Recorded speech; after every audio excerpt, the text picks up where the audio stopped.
The One estreando a primeira temporada na Netflix, a gente conclui que a série veio para colocar tudo que é app de relacionamento ali, ó, no chinelo, com requintes e temperos naquele melhor estilo, né? De manipulação, de chantagem, rola um assassinatinho aqui, outro assassinatinho ali, e foi meio que unânime essa questão da gente ficar ali, ó, hipnotizado na tela assistindo essa primeira temporada, já esperando e confabulando, começando a criar teorias do que virá na segunda, sobre isso que a gente vai conversar hoje. Bora!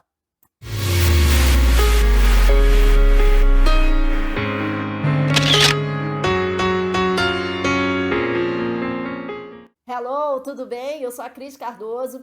Gente, The One estreou na Netflix essa semana e eu preciso confessar para vocês que eu assisti os 8 episódios da primeira temporada em uma noite. Eu não tenho muito meio termo para isso, não. Eu, quando gosto da série, embalo logo. Primeiro eu vejo quantos capítulos tem, né? Quantos episódios, daí eu falo, 8, tá, dá.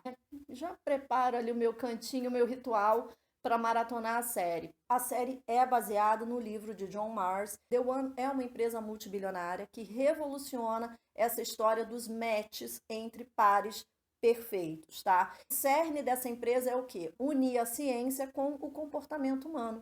E para dar esse embasamento todo, o que eles fazem? Eles pedem uma prova de DNA, a empresa inclusive manda um kit para casa do inscrito, né, do candidato. Essa pessoa colhe lá o fio de cabelo dela, coloca ali, esse fio de cabelo é analisado pela equipe The One e essa pessoa recebe pelo celular um aviso de um match, com uma probabilidade, segundo a empresa, perfeita de serem felizes para sempre. Já que esse vídeo aqui é um review, né, com as minhas percepções da série, eu vou tomar bastante cuidado caso você não tenha assistido, tá? Para não dar spoiler, porque eu não me incomodo de ver série já sabendo o final, mas eu sei que tem muita gente que não gosta. Se essa primeira temporada toda gira em torno de flashbacks para explicar, né, ou seja, causas que explicam consequências, que são ali os acontecimentos do momento presente. Esse trio é composto por 2 cientistas, eles trabalham com genética, o James e a Rebecca, que na verdade é o cérebro de tudo. Esse trio sempre foi meio capenga, porque ela e o James, que trabalhavam juntos, sempre tiveram ali uma conexão muito mais forte, e o terceiro elemento, que era o Ben, além de ficar meio renegado ali no trio Parada Dura, para completar, teve a infelicidade de ter um crush fenomenal na Rebecca. E qual é o desfecho de uma personagem que passa por isso, minha gente?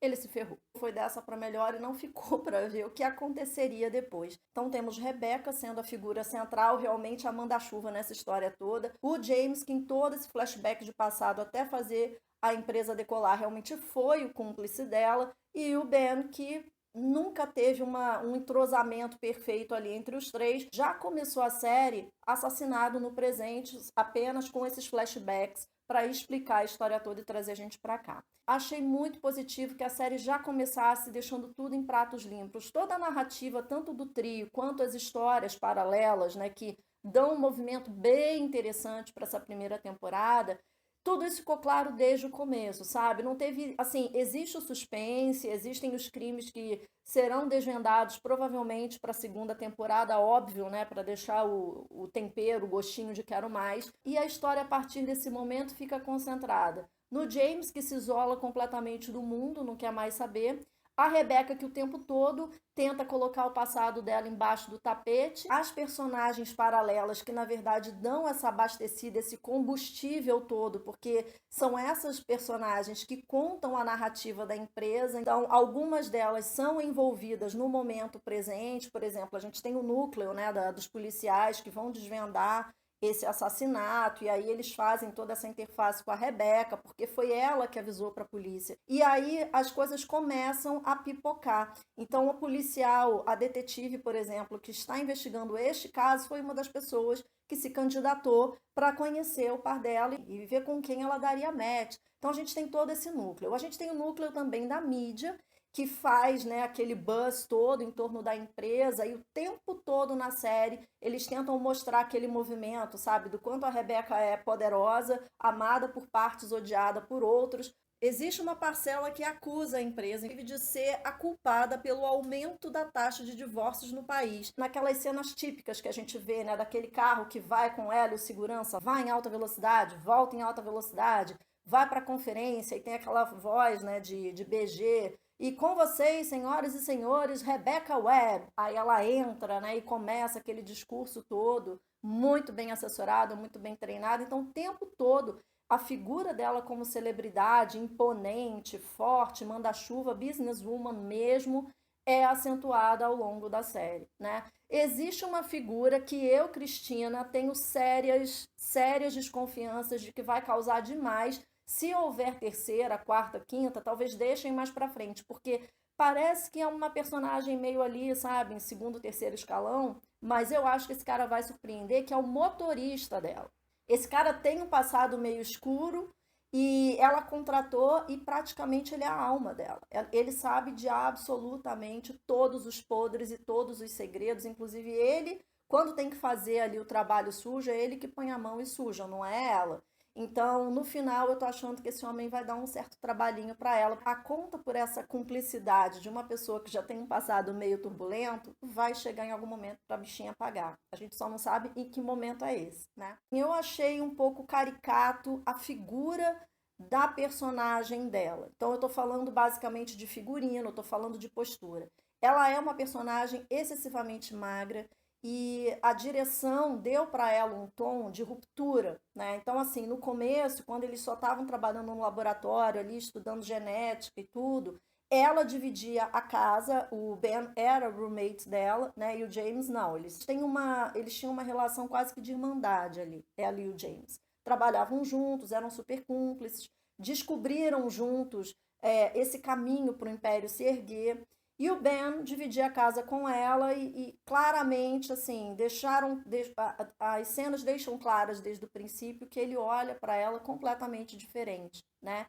Ela tem uma personalidade no começo da série que sempre mostrou uma genialidade, assim, uma inteligência meio diferenciada, um jeito de se vestir que não era hiper feminino, mas ela usava o cabelo repartido no meio, calça jeans, camisa, assim, era muito basicona, sabe? Aquele cabelo sem apio, assim, é muito basicona.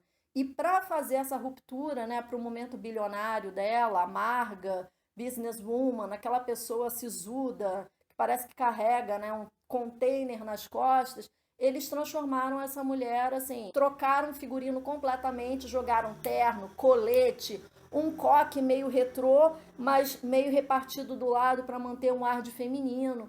E ela o tempo todo sustenta, sabe, aquela personalidade que eu acho que na vida real uma pessoa não consegue ser 100% do tempo, entende? Quando tem essas cenas, né, dela chegando e a mídia toda em volta do carro, sabe, tipo o tapete vermelho, assim, que a celebridade sai com todos os flashes, eles fizeram questão o tempo todo de mostrar essa mulher desse jeito. E aí o segurança empurrando todo mundo e ela passa com aquela cara fechada, assim. São coisas meio incoerentes para a proposta que a empresa The One tem, entende? Isso eu achei estranho, assim, ela encarnou literalmente uma personagem dentro da personagem, isso me incomodou um pouco. Eu acho que para você, já que eles quiseram romper com essa história toda, né, do homem ser sempre a figura do todo-poderoso e tal, trazendo uma mulher, isso foi genial, eles podiam ter quebrado mais um estereótipo, que é esse de transformar a mulher numa vestimenta praticamente masculina para conseguir se colocar e impor alguma coisa. Eu acho que não precisaria disso, sabe? Ela poderia ter dado mais uma surpresa ali, ter bancado uma personalidade, talvez não tão brincalhona, porque ela agora tem um board, tem um conselho, tem um investidor que pressiona, todas essas cenas vão aparecendo, né? Ela não precisaria disso, sabe? Eu acho que eles perderam uma oportunidade de revolucionar em mais um pontinho ali. Eu estava conversando com a galera, trocando uma ideia, tanto no Letra na Estante no Insta, quanto no site da Crítica, daí numa ótica mais de história da moda e beleza e tal, para traçar um pouco, né, essas personalidades.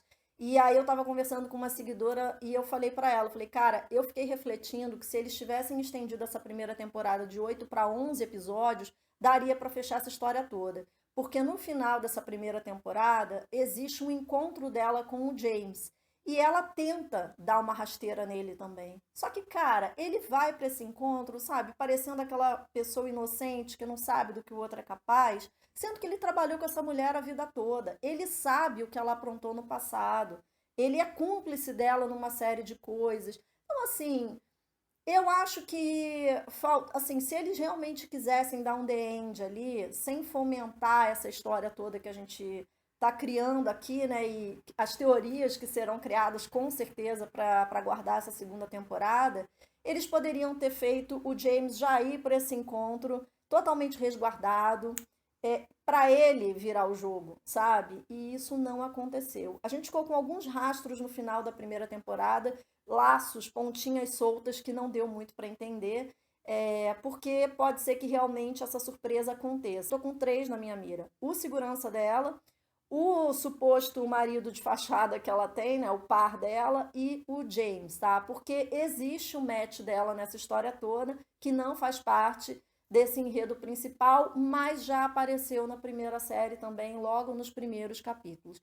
Eu achei fascinante, gente, no final da fritada, esse conjunto todo de pontos que eu trouxe para vocês faz com que a gente fique preso na série, aguardando cenas da próxima temporada. E no meio disso tudo a gente tem as histórias paralelas que trazem esse movimento que eu conversei com vocês, as personagens que reforçam a empresa, né? Porque são as pessoas que estão na vida ali, no mundo real mesmo, são personagens muito próximas, né, do que a gente vê na vida e que estão ali naquele dilema de, eu não sei se eu me inscrevo, eu não sei se eu quero fazer o teste, sabe? Que vão abastecendo tudo isso. Fora todo esse tempero aí que dá um caldo muito do bom, a série tem uma âncora com o mundo real absurdo, né, gente? A gente teve a série que tá no Prime Video agora, Soulmates, depois a gente veio com o Dilema das Redes.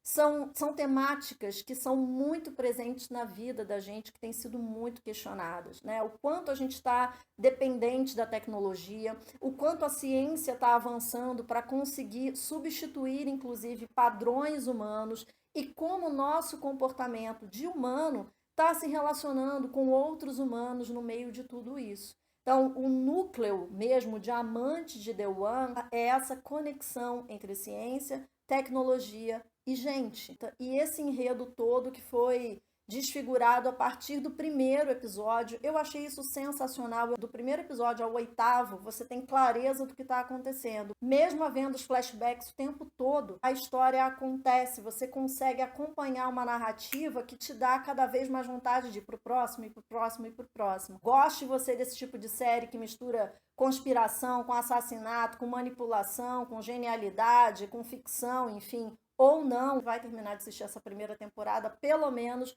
repensando nessas questões do quanto a ciência, do quanto a tecnologia estão dentro da nossa vida, mesmo que a gente não perceba, tá? Acho que vale muito a pena você assistir. Caso você já tenha visto, comenta aqui embaixo quais foram as suas percepções, o que você achou dessa primeira temporada de The One, e a gente se vê no próximo vídeo, tá? Beijo, tchau!